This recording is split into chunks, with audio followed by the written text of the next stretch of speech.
Hi students, MCQ number 9. An electric field is given by E vector equal to x I cap plus y j cap Newton per coulomb.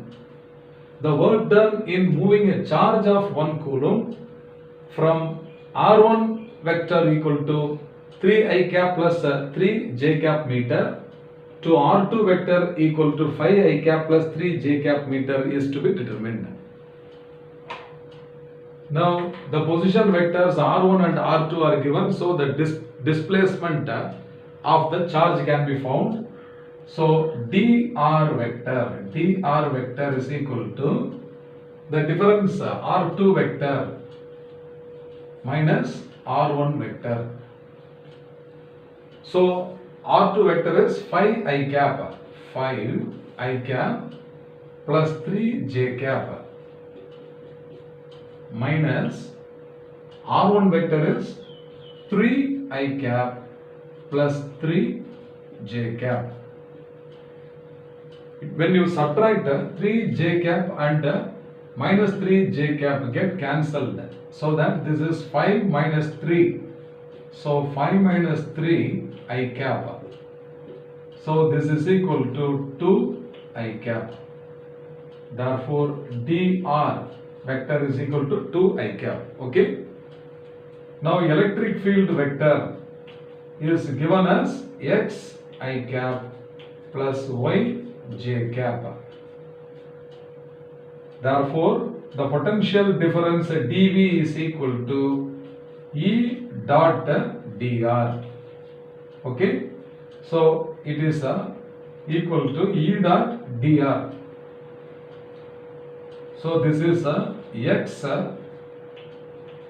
I cap plus y j cap dot product.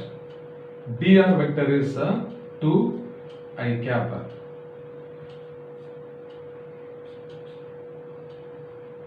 So this is now equal to 2 into x. So this is 2x. So 2x volt.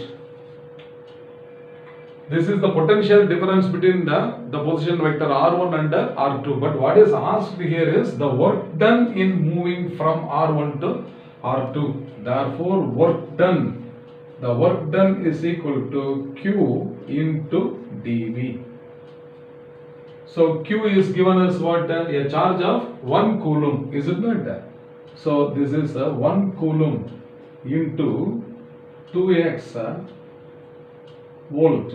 2x volt. So coulomb into volt is joule. 1 into 2x is 2x. So 2x joule is the correct answer. So option A must be the correct answer. Therefore option A is the correct answer. So the answer all must be considered in unit of joule, because the work done is having the unit of joule. So here the concept we are using here is a electric field. Okay, electric field is a negative potential gradient we have studied, but here only the magnitude is required. Therefore here dV is equal to E dot dr we have considered, and we got the value as 2x. So after that, how to find out the work done? Work done is what? Charge into potential difference. So from this we have got the answer 2x joule. I hope you must have understood them fine.